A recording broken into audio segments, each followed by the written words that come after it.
इसलिए इस तरह की नोटबुक मैंने इस तरह की जो लैब है इसीलिए रखी, आप लोगों को आइडिया हो जाए कि अगर मुझे क्लाउड शेल पे कोई चीज़ करनी है तो वो हमें किस तरह रखनी होंगी। ठीक है। Click on user manage notebooks and then create new. तो यूजर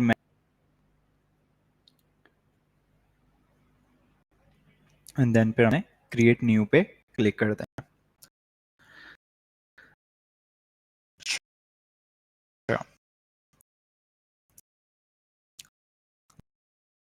देन फिर मुझे क्या कह रहा है कि नेम द बुक, बुक का कोई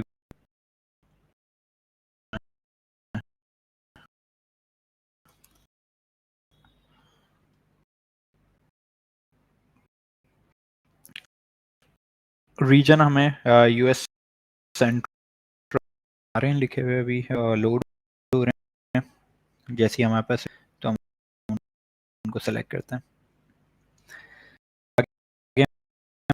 latest version of TensorFlow Enterprise 2.0 environment।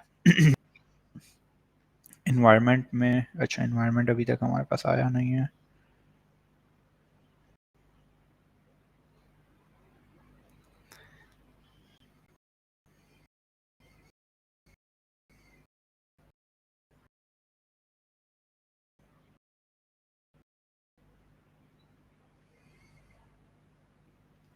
अच्छा, US central one.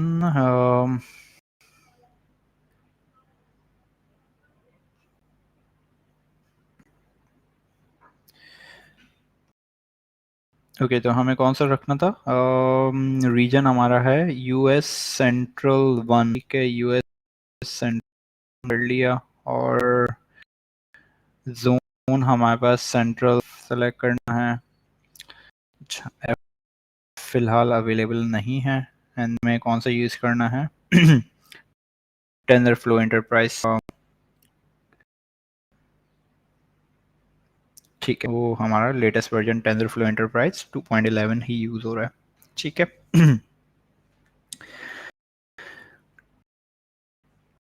Click on advance के लिए अगर मैं जाता हूँ,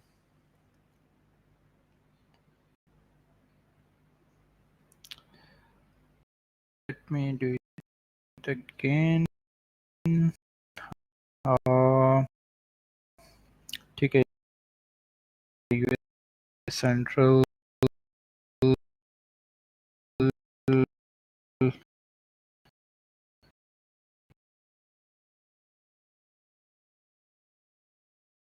मशीन टाइप जो हमें सेलेक्ट करनी है वो आपके पास E2 स्टैंडर्ड 2 की मशीन टाइप हमने जो है वो सेलेक्ट करनी है। तो ये जैसी लोड होता है तो मैं बता देता हूँ आप लोगों को। ठीक है, ये आपके पास वो सारी चीज़ें सेम आ गई। इन्वायरमेंट भी हमने बता दिया था कौन सा इन्वायरमेंट है हमारे पास। मशीन टाइप पे जाते हैं। मशीन टाइप हमें कौन सी बोली हुई है?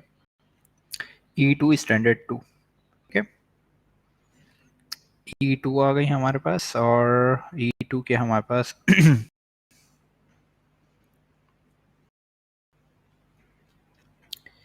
E2 स्टैंडर्ड 2 हमने ये सेलेक्ट कर ली। इसमें हमारे पास दो वी सी पी यूज़ हैं और मेमोरी जो है इसकी 8 GB है।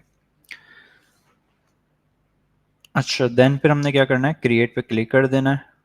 तो हम सिंपली जो है वो क्रिएट पे क्लिक कर देंगे।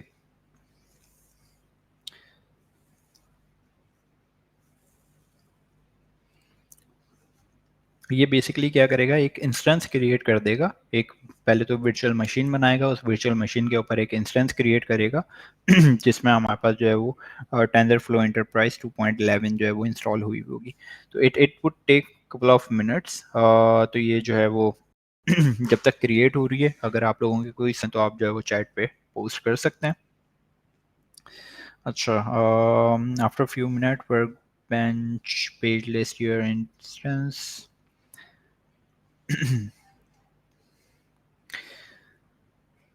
जब तक ये डिप्लॉय हो रहा है तो हम जो है वो क्वेश्चन देख लेते हैं अगर कोई हैं आप लोगों के।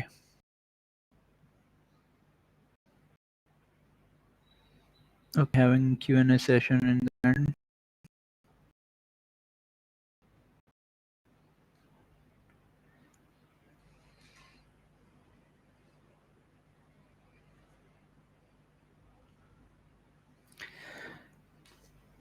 अच्छा, एक सवाल है सैयद बिलाल का कि हम किस तरह गूगल की एपीआईज को अपने प्रोग्राम्स में यूज़ कर सकते हैं। तो मल्टीपल वेज होते हैं। ये सबसे इजी जो वे होता है, अगर आप कोई एस डी के यूज़ कर रहे हैं तो आपने क्या, एस डी के आपने अपने पास इंस्टॉल की एंड देन आप जो है उसको अपने जो भी आप लोगों का प्रोग्राम है बेसिकली उसको आपने लॉगिन किया। जैसा आपने देखा मेरा ड्यूटी आई जब लॉग आउट हो गया था, तो लॉग किया और मेरी जो है वो सारी सर्विसेज उसने इनहेरिट, उस एपीआई को ऑथराइज यूज़ कर रहे होंगे, या फिर आप आईएम के रोल को जो सर्विस अकाउंट आपको क्रिएट करना पड़ेगा जिसके ज़रिए आप वो काम कर रहे होते हैं। मैं आप लोगों को स्क्रीन शेयर करके एक और चीज़ भी दिखा देता हूँ।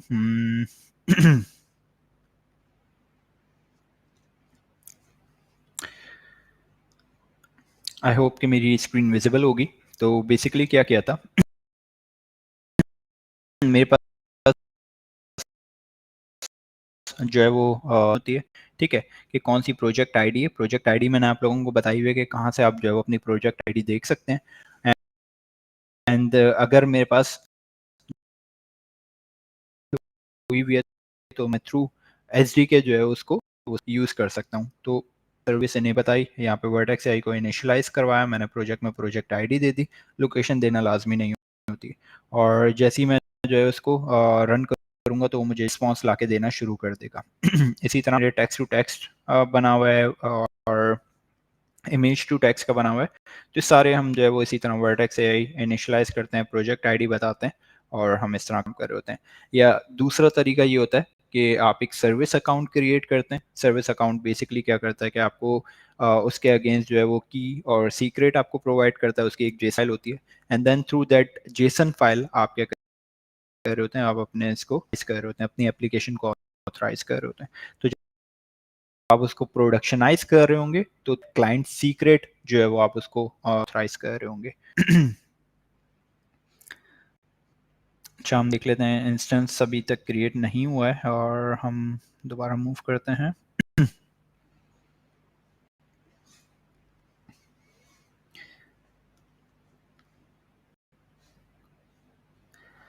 क्या हम इस मॉडल के साथ चैट की तरह कन्वर्सेशन कर सकते हैं? डेफिनेटली हम इसको जो है ये आपका चैट असिस्टेंट ही है, तो जिस तरह आप चैट जीपीटी के साथ कन्वर्सेशन करते हैं तो डेफिनेटली आप ड्यूट एआई को उस तरह जो है वो यूज़ कर सकते हैं, उससे कन्वर्सेशन कर सकते हैं, उसको उससे पूछ सकते हैं कि मेरे कोड में क्या चीज़ें भी हैं, कोड को एक्सप्लेन करना है, यूनिट टेस्ट लिखना है, उसकी डिप्लॉयमेंट के बारे में पूछना है, उस पीस ऑफ कोड को आपने एक्सप्लेन करवाना है, तो ये सारी चीज़ें आप करवा सकते हैं।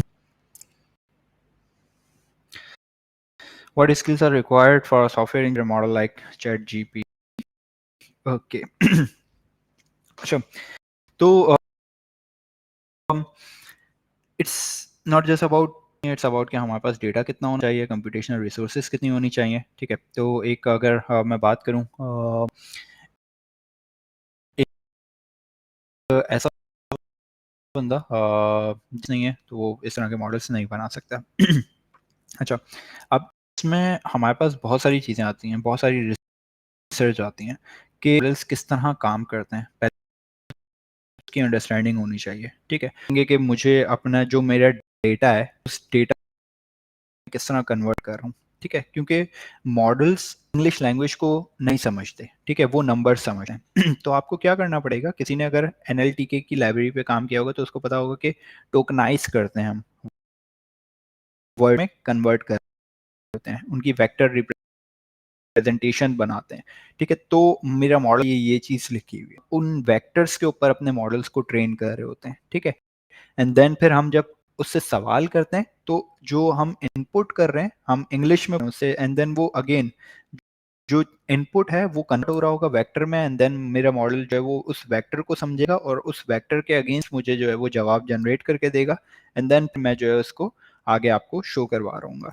तो इसमें आपको काफ़ी ज़्यादा स्किल्स आपकी होनी चाहिए। सबसे पहले तो आपकी एनएलपी पे एक अच्छी खासी ग्रिप होनी चाहिए। एनएलपी पे आ सकते हैं, ठीक है, नेचुरल लैंग्वेज प्रोसेसिंग जो आपके पास आती है। ट्रेडिशनल से स्टार्ट करें, ट्रेडिशनल एनएलपी आप किस तरह यूज़ कर सकते हैं, एंड देन फिर मूविंग नेक्स्ट कि आप बड़े मॉडल्स आप किस तरह जो है वो बना सकते हैं। ये देखना पड़ेगा कि आपके पास डिफरेंट टाइप्स हैं इसमें भी, ठीक है। और आपके पास इनकोडर्स हैं, ठीक है, आपके पास सिर्फ और सिर्फ डिकोडर्स हैं। कुछ मॉडल्स हैं जो कि सिर्फ डिकोडर्स हैं, और कुछ मॉडल्स हैं जो कि इनकोडर डिकोडर दोनों के ऊपर काम कर रहे होते हैं। तो it would take like months कि आप एक अच्छी खासी जो है वो रिसर्च करें इस पर, एंड देन फिर आप जो है जितनी ज़्यादा उस पर आप रिसर्च करते रहेंगे, आपकी एक्सपर्टीज, आपकी नॉलेज उतनी ज़्यादा अच्छी होगी और आप उतना बेहतर मॉडल जो है वो आप ट्रेन कर सकते हैं। Can we run PyTorch? अच्छा, पायटॉर्च के लिए आपकी ये कह लें कि इमेजेस अवेलेबल होती हैं, ठीक है। जो आपकी डॉकर की इमेजेस वो आपके पास अवेलेबल होती हैं और कर सकते हैं। तो उसके लिए आप क्या कर सकते हैं, एक आप वीएम बनाएं, ठीक है, विदाउट टेंसरफ्लो इंस्टेंस। आप क्या करेंगे, वो वीएम बनने के बाद आप सिर्फ और सिर्फ उस इमेज को पुल करें, जो पायटॉर्च की इमेज है उसको आप इजीली पुल कर सकते हैं और उसके उसके ऊपर आप काम कर सकते हैं।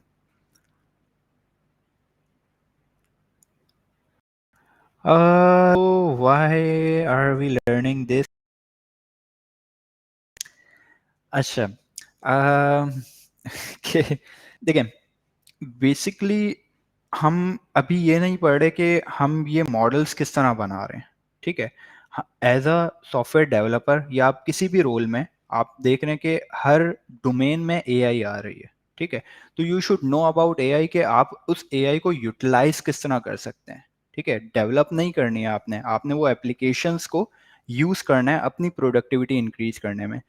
मेडिकल में है, हेल्थ केयर आपके पास आ गई, आपके पास फिनटेक आ गया। आप कोई भी ऐसा डोमेन उठा लें, कोई भी ऐसा डोमेन आप मुझे बता दें जहाँ पे एआई इंप्लीमेंट नहीं होती थी। तो मेरा नहीं ख्याल कि ऐसा कोई भी डोमेन है। आपकी एजुकेशन में आ चुका है, आपकी मीडिया क्रिएशन में आ चुका है, आपकी हर डोमेन में एआई की एप्लीकेशन मौजूद है इस वक्त, ठीक है। तो एआई का फ़ायदा क्या है, आपकी प्रोडक्टिविटी इंक्रीज हो रही है, आपका रेवेन्यू इंक्रीज हो रहा है, ठीक है, आपका बिजनेस ग्रो कर रहे हैं, and this is all what we need. अच्छा, लैब्स एमसीक्यूज बेस्ड नहीं होती हैं, आपको चीज़ें परफॉर्म करनी होती हैं जिस तरह अभी मैं पूरे स्टेप्स परफॉर्म करते हुए आ रहा हूँ, इसी तरह आपकी जो है ना वो लैब्स होती हैं।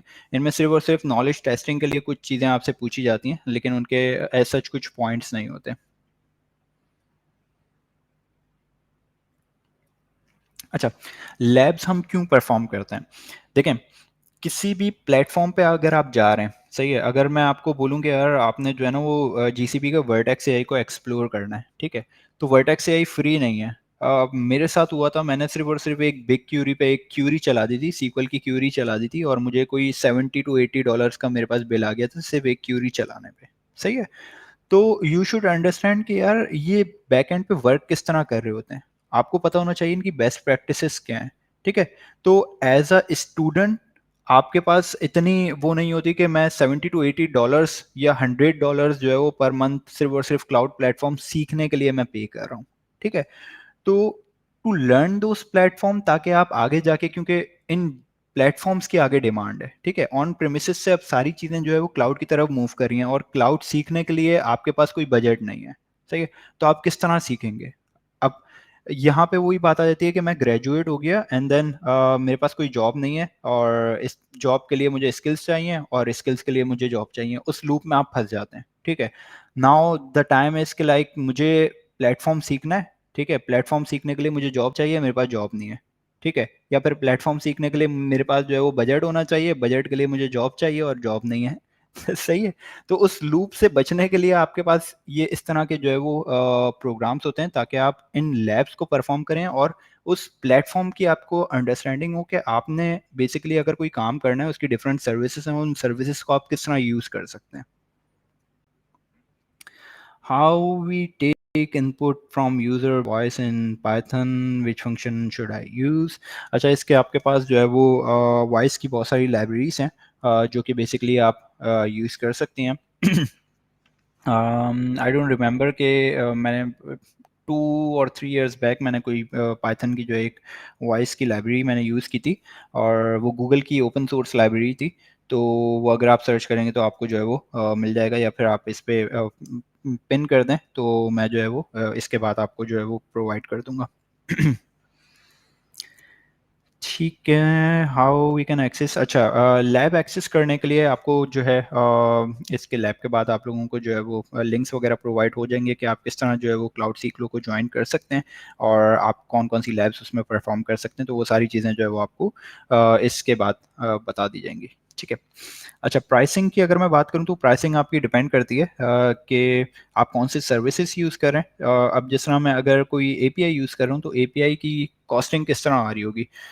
एपीआई की कॉस्ट इस तरह आती है कि मैं कितनी रिक्वेस्ट सेंड कर रहा हूँ, ठीक है, पर मंथ में कितनी रिक्वेस्ट सेंड कर रहा हूँ। अगर मैं कोई मैसेजिंग सर्विस यूज़ कर रहा हूँ तो मैं ये देखूंगा कि कितने नंबर ऑफ मैसेजेस मैं पर मंथ जो है वो सेंड कर रहा हूँ। ठीक है, अगर मैं क्लाउड स्टोरेज यूज़ कर रहा हूँ तो मैं ये देखूंगा कि मेरी जो क्लाउड स्टोरेज है उसकी पॉलिसी कौन सी है, और उसमें कितना डेटा स्टोर हुआ है, और वो कौन सी टाइप है। ठीक है, तो प्राइसिंग डिपेंड करता है मैं कौन सी सर्विस यूज़ कर रहा हूँ। अगर मैं वीएम की बात कर रहा हूँ तो वीएम में देखूंगा कि मेरे कितने नंबर ऑफ वीसीपीयूस हैं, कितनी जो है वो जीबी रैम है, उसकी बेसिस पे मेरी जो है वो पर आवर या जो है वो पर मंथ की बेसिस पे जो है वो प्राइस कैलकुलेट हो रही होती है।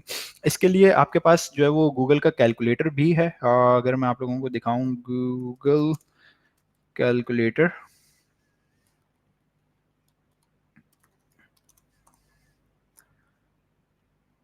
ये आपके पास प्राइसिंग कैलकुलेटर है। अगर आप अपने प्रोजेक्ट को एस्टिमेट करना चाह रहे हैं कि मेरे प्रोजेक्ट पे क्या एस्टिमेशन बनेगी, तो आप यहाँ से डायरेक्टली एस्टिमेट्स ऐड करते रहें। आप बोले मुझे वीएम यूज़ करना है, वो आपसे पूछेगा कितना कितने देर के लिए यूज़ करना है, तो सारी चीज़ें आप सिर्फ यहाँ से पूछते रहें और वो आपको जो है वो बताता रहेगा कि आपकी पर मंथ आएगी। ठीक है, यहाँ से अगर आप कॉस्ट चेंज करना चाह रहे हैं कि मुझे जो है वो यूरो में चेक करनी है, तो ये सारी चीज़ें आप यहाँ से कर सकते हैं।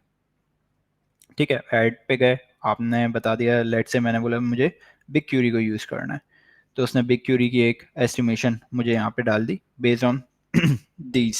ठीक है, अगर मैं बोलता हूँ एडिशन मुझे स्टैंडर्ड रखना है, एंड मेरी जो यूटिलाइजेशन है वो मेरी 20% है, और देन मुझे रीजन बताना है कि मैं किस रीजन पे हूँ।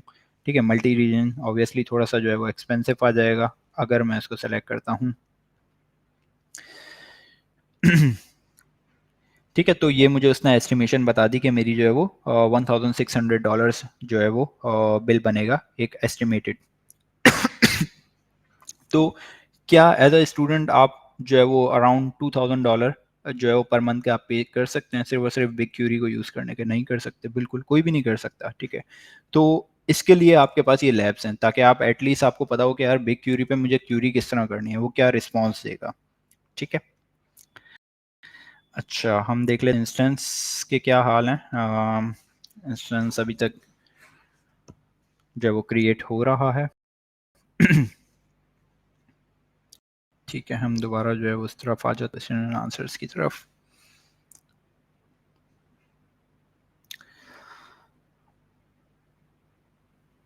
अच्छा, क्लाउड कंप्यूटिंग यही है जो सारी चीज़ें हम ओवर द क्लाउड कर रहे हैं। ठीक है, अगर मैं बात करूं कि लोकल डेवलपमेंट की, अगर मैं अपने सिस्टम पे कोई चीज़ चला रहा हूँ, ठीक है, और सिस्टम में लेट से मैं एक मेरे पास जो है वो डेटा सेट था और जिसको मुझे में लोड करना था। ठीक है, तो 20 GB का डेटा सेट अगर मैं पांडास में पूरा लोड कर दूंगा तो वो तकरीबन 30 to 40 GB का जो है वो मुझे रैम रिक्वायर्ड होगी, क्योंकि वो सारी की सारी रैम में लेकर जाता है, और इतनी रैम मेरे पास अवेलेबल नहीं थी। तो मुझे क्या करना पड़ेगा, मुझे जाना पड़ेगा और मुझे रैम को बढ़ा के 64 करना पड़ेगा। और लेट से मुझे सिर्फ एक छोटा सा प्रोजेक्ट करना था जिसके लिए वन टाइम मुझे इस डेटा को लोड करना था। ठीक है, तो उसके लिए मुझे क्या करना पड़ा, मुझे उसके हार्डवेयर को अपग्रेड करना पड़ा। लेकिन यही चीज़ अगर मैं क्लाउड कंप्यूटिंग, ठीक है, मुझे आज 64 GB रिक्वायर्ड है, कल हो सकता है मुझे सिर्फ 2 GB रिक्वायर्ड हो, तो मैं क्या कर सकता हूँ, वहाँ से नंबर ऑफ रैम्स वो कम कर सकता हूँ, ज़्यादा कर सकता हूँ। ठीक है, इसमें आपके पास ऑटो स्केल, जब मुझे ज़्यादा नंबर ऑफ रिसोर्सेज रिक्वायर्ड हैं या मेरे ट्रैफिक बहुत ज़्यादा आ रही है, कोई मेरी वेब एप्लीकेशन चल रही है वहाँ पे ट्रैफिक बहुत ज़्यादा आ रही है, तो एप्लीकेशन लैग ना हो इसके लिए मैं ऑटो स्केल ऑन कर सकता हूँ कि जब नंबर ऑफ रिक्वेस्ट ज़्यादा है मेरी नंबर ऑफ रैम्स और नंबर ऑफ कोर्स जो है वो खुद ही इंक्रीज कर देना, एंड जैसे ही वो रिक्वेस्ट कम हो जाए तो दोबारा से ऑटो स्केल डाउन कर देना।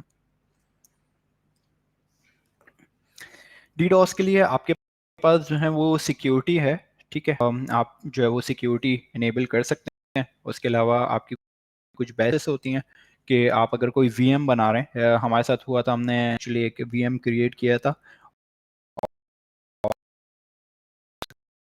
वीएम को हमने जो है वो अलाउ टू ऑल एपीआईज कर दी, और हुआ ये था कि हम वीएम की I guess around 64 GB RAM थी या 128 GB रैम थी, और कोई अच्छा बड़ा क्लस्टर हमने यूज़ कर रहे थे, एंड उसकी कंपटीशन बहुत ही ज़्यादा जो है ना वो 90% जो है उसकी कंपटीशन आ रही थी। तो जब हमने देखा, हमें पता चला कि क्योंकि हमने ऑल आईपी की थी, तो किसी माइनिंग जो है हमारी वीएम इंस्टेंस पे कर रहा था कि हम जो है स्टैटिक आईपीस लेते हैं, और स्टैटिक आईपीस में भी हम सिर्फ और सिर्फ फायरवॉल्स एक्टिव करके ये बताते हैं कि सिर्फ आईपीस से जब मेरे जो है एंटरटेन करना है, उसके अलावा किसी भी आईपी से जो मुझे अगर रिक्वेस्ट आती है तो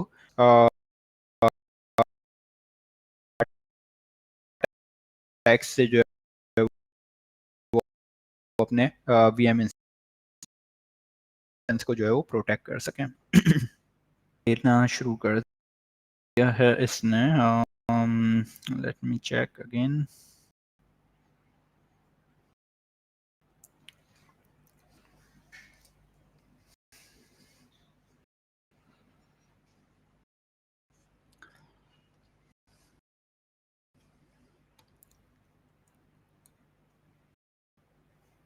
ओके, आई गेस यहाँ पे भी हो गया बस, तो लोड कर रहा है।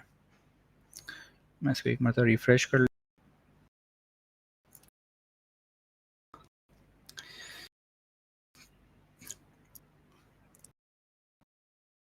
अच्छा, नेक्स्ट हमारे पास जो स्टेप है वो क्या है कि हमने तो उसके लिए हमें क्या करना है, in Jupyter lab click in the terminal icon.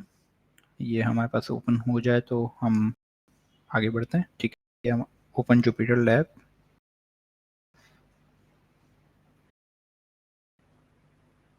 Click on open Jupyter lab, and then वाला काम करना है।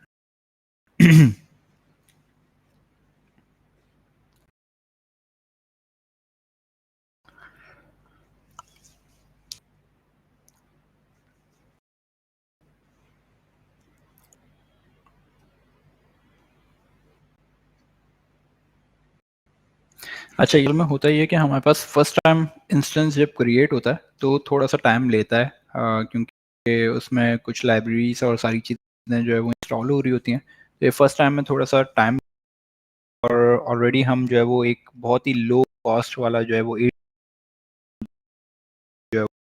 वो क्लस्टर यूज़ कर रहे हैं, जिसमें हम यूज़ कर रहे हैं, तो इसकी वजह से जो है ना थोड़ा सा हमें टाइम यहाँ पे ज़्यादा।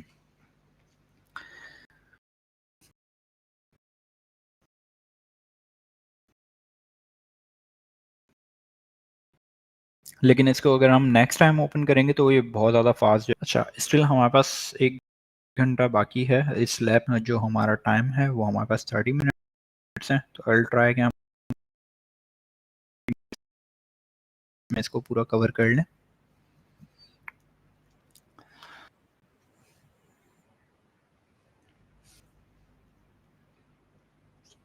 ठीक है, तो हम आ गए टर्मिनल पे, और टर्मिनल पे आने के बाद हमने क्या करना है,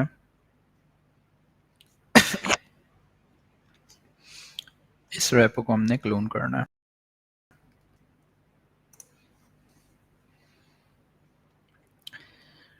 Okay, to confirm you have clone, double click on training data analytics folder,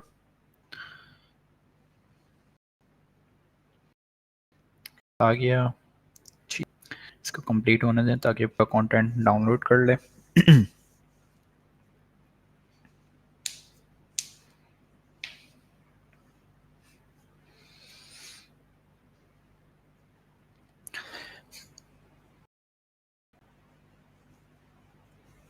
GCP का जो है बेनिफिट, मतलब अगर किसी भी क्लाउड प्लेटफॉर्म पे जाएंगे ना, उसका बेनिफिट ये मिलेगा कि आपको बहुत सारी चीज़ें जो है वो बनी बनाई मिल जाएंगी। लेट्स से आपको कोई क्लाउड फंक्शन डिप्लॉय करना है, तो आप अगर इसकी क्या नाम है गिट पे जाके सर्च करेंगे तो आपको पाइथन, जावा, जो जो लैंग्वेज सपोर्ट करता होगा उन सब के टेम्पलेट्स आपको मिल जाएंगे। तो आपको सिर्फ और सिर्फ अपनी लॉजिक वहाँ पे लिखनी है और आप उसको इजीली जो है वो डिप्लॉय कर सकते हैं।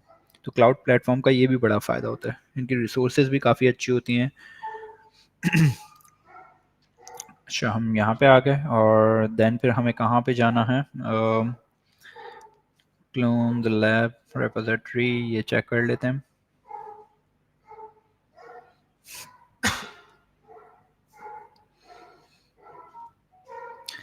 Run the following to go to this, ठीक है। अगेन यहाँ पे आते हैं हम और टर्मिनल पे हमने ये लिख के इंटर कर दिया।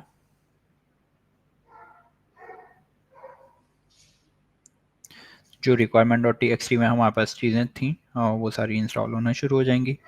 अच्छा, navigate to lab notebook, self place lab, then Vertex AI, बस सेल्फ प्लेस्ड लैब्स आ गई एंड देन हमें जाना है वर्टेक्स एआई पे।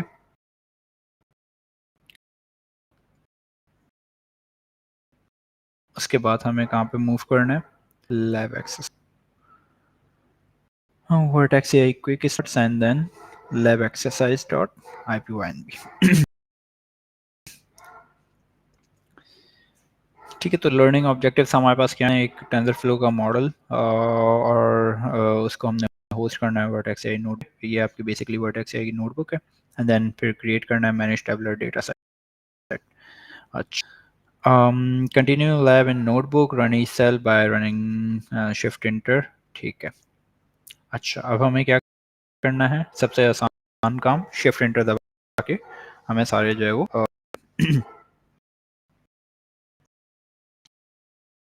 अच्छा,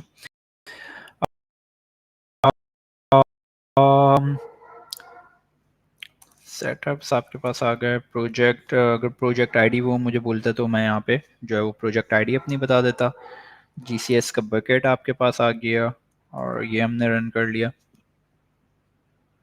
ठीक है, तो क्लाउड बकेट है बेसिकली, जिस तरह आपकी सिस्टम में ड्राइव होती है, ड्राइव में जाके आप कोई एक फोल्डर बनाते हैं, ठीक है, उस फोल्डर में आप कोई चीज़ रखते हैं, तो वही चीज़ अगर मैं गूगल पे बात करूं, जीसीपी पे बात करूं, तो हमारे पास जो है वो गूगल क्लाउड स्टोरेज बकेट कहलाता है। ठीक है तो बकेट एक लोकेशन है जहाँ पे बेसिकली सारी चीज़ें जो है वो डंप कर सकते हैं। लाइब्रेरीज हमने इंपोर्ट कर ली, यूज़ कर रहा हूँ।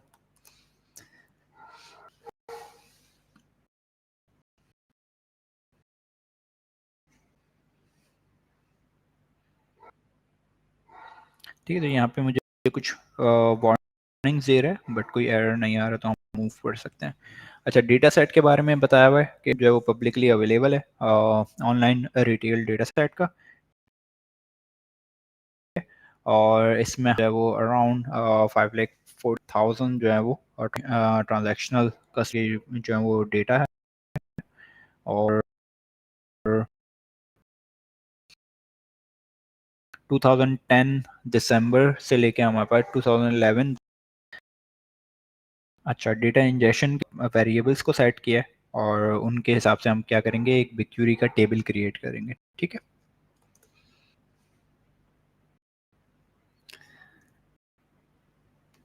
अच्छा, क्या कर रहे हैं, हम डेटा सेट डाउनलोड कर रहे हैं यहाँ से, एक जो है वो लोकेशन है जहाँ से हम एक्सेल की फाइल को डाउनलोड कर रहे होंगे। ठीक है, this Python script will 2 to 3 minutes to download and process lab file along with output in the cell below। अच्छा, तो अगर मैं आपको बिग क्यूरी की बात करूं तो बिग क्यूरी सीएसवी की फाइल को सपोर्ट करता है। तो जो एक्सेल की फाइल है वो क्या की उसने डाउनलोड कर ली, देन फिर उस एक्सेल की फाइल को जो है वो सीएसवी में, देन फिर जो अपलोडिंग वाला पार्ट होगा।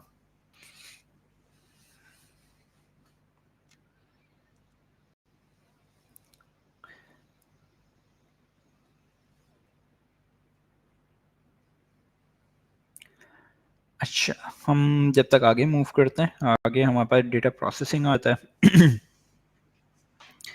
और इसमें हमने क्या करना है, keep only records that have customer ID. क्या होगा जिसमें हमारे पास कस्टमर आईडी मौजूद नहीं होगी, तो हम क्या करेंगे, उन डेटा सेट, उन डेटा पॉइंट्स को वो हम ड्रॉप कर देंगे। ठीक है। अच्छा, uploading local CSV to GCS, copy local GCS, clean initialize BigQuery data set create किया, एंड देन वो सारे काम उसने कर make ML data set complete. ठीक है। अच्छा, देन क्या करना है, aggregate transaction by day from invoices और keep only records that have positive order quantity and monetary values. तो हो सकता है कोई हमारे पास अगर यूज़र इनपुट एरर्स हो सकते हैं और रिकॉर्ड्स जो हैं वो हमारे पास नेगेटिव नंबर में जा सकते हैं, तो वो उस डेटा का हमें जो है वो कोई काम नहीं है क्योंकि वो डेफिनेटली कोई जो है वो गलत एंट्री एक हुई भी है। नंबर ऑफ ऑर्डर्स कभी भी नेगेटिव में नहीं हो सकते, तो हम जो है उनको भी ड्रॉप कर देंगे। Aggregate transactions by customer ID and compute recency frequency monthly and as well as prediction targets। ठीक है। अच्छा, फीचर्स, ये थोड़े डेटा सेट के बारे में बताया हुआ है कि डेटा सेट क्या है, टारगेट कॉलम हमारे पास कौन सा होगा। ठीक है। This lab demonstrated a simple way use DN and predict customers 3 months ahead CLV customer life values and based on the available data sets। सही है। ठीक है। अच्छा, बिग क्यूरी की बात करते हैं। मैं सिंपल यहीं पे रहते हुए, इंस्टेंस पे रहते हुए, मैं एक बिग क्यूरी की जो है वो एक क्यूरी में परफॉर्म कर रहा हूँ, सेलेक्ट और ये days since last purchase from this data set. ठीक है। और मैं उसको मैं जो है वो डिफाइन करके देख रहा हूँ कि मेरे पास डिस्क्राइब कर दिया मैंने, काउंट वगैरह सारी चीज़ें आ गई। ठीक है। बिन्स क्रिएट करना है उसके, हिस्टोग्राम बना दिया मैंने यहाँ पे। ठीक है। फ्रीक्वेंसी बता दी कि हाउ ऑफन कस्टमर परचेजिंग, और ये सारी चीज़ें बता दी। ठीक है। हाउ मच कस्टमर स्पेंड, एक कस्टमर कितना स्पेंड कर रहा है। ठीक है। तो ये हमारे पास आ गया अकाउंट, कितने कितने रिकॉर्ड्स हैं, उसका मीन क्या है, standard deviation, minimum 25 percentile, 50 percentiles.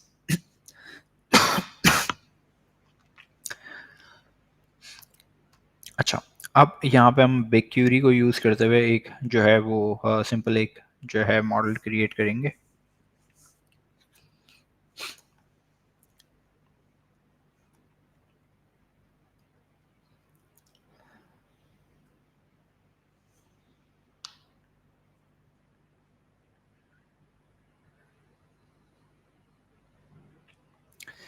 ठीक है, ये हमारा बन गया एंड देन फिर इसी के ऊपर मैं प्रिडिक्ट कर रहा हूँ। बेसलाइन हाइट मैंने बता दिया, कस्टमर आईडी हमारे पास आ गई, टारगेट वैल्यूज आ गई। ठीक है। और उसकी ये प्रिडिक्शन आ रही है।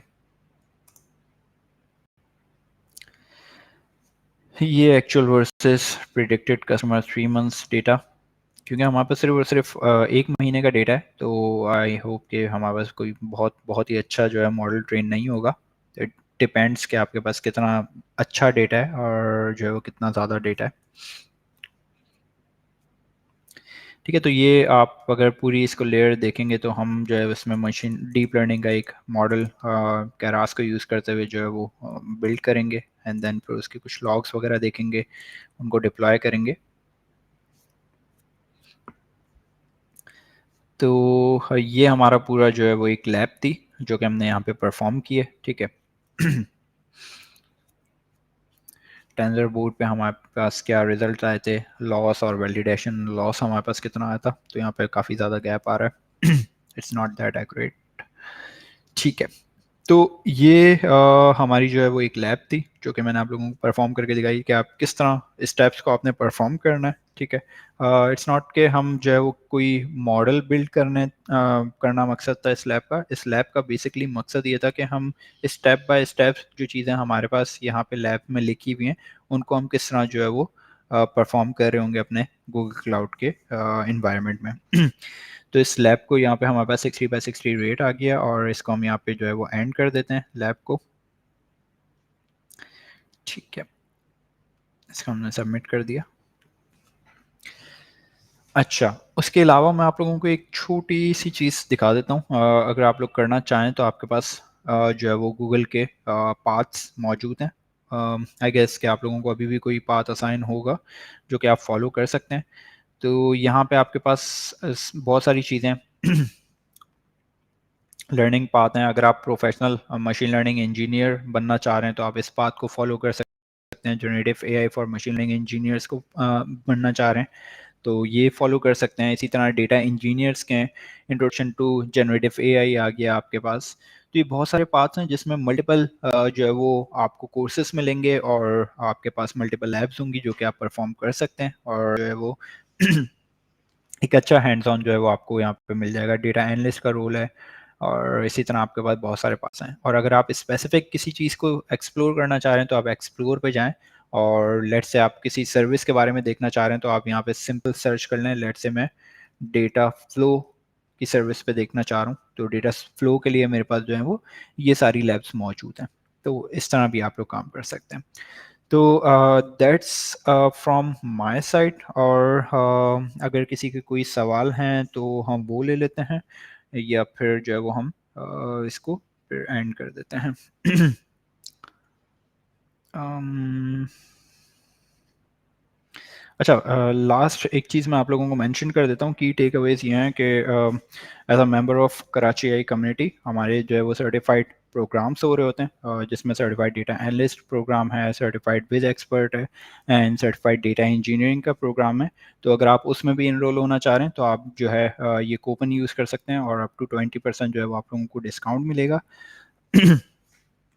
and then I think we can move to the Q&A part.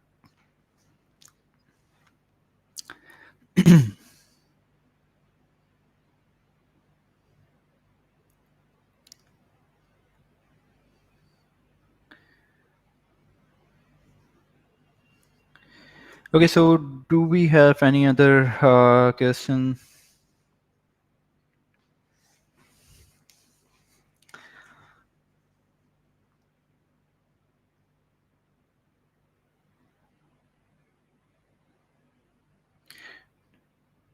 Okay, एक सवाल आया था, do we have chain of thoughts concept like ChatGPT and Vertex AI like having conversation?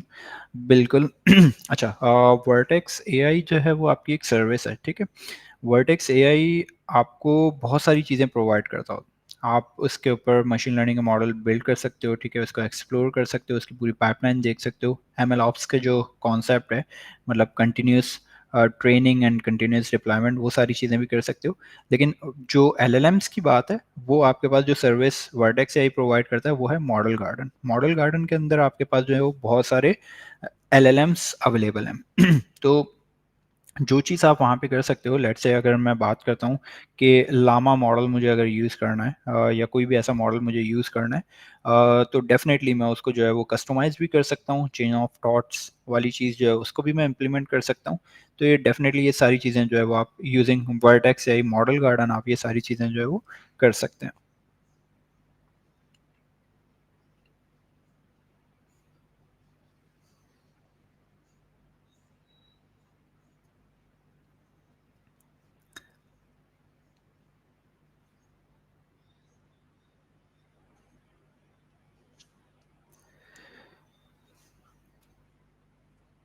Okay, I guess no more questions. So, okay, so that's from my side, and thank you very much for joining today's session. Over to you, Nabil or anyone who can take up. So much, Mustafa Ali. Am I audible, everyone? Yeah, you're audible. Okay. Okay. So I'm just going to tell you a little bit about what Cloud Seco is. So let me just share my screen first.